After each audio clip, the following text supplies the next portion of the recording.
Hello guys, welcome back to our channel 1-2-Step. In this video, I'm going to be teaching you guys on how you can reset your Flow account.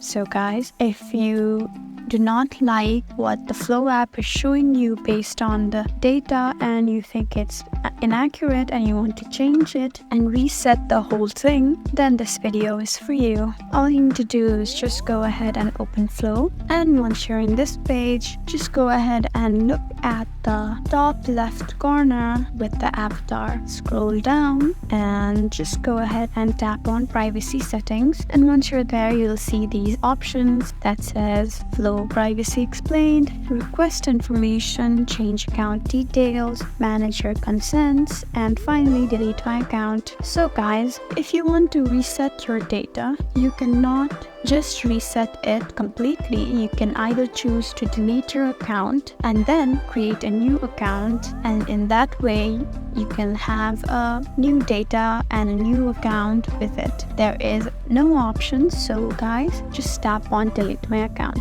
So once you delete your account, this account will be permanently deleted with it and any data associated with it, and you will be locked out of Flow. So after you're locked out, just tap on create new account, and guys, create a new account and log in new informations or new data, and guys, there you go.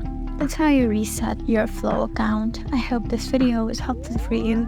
If you found this video helpful, please leave us a like and drop us a comment down below. And if you want more helpful videos like these, then please subscribe to our channel. We'll see you again next time. Thank you for watching.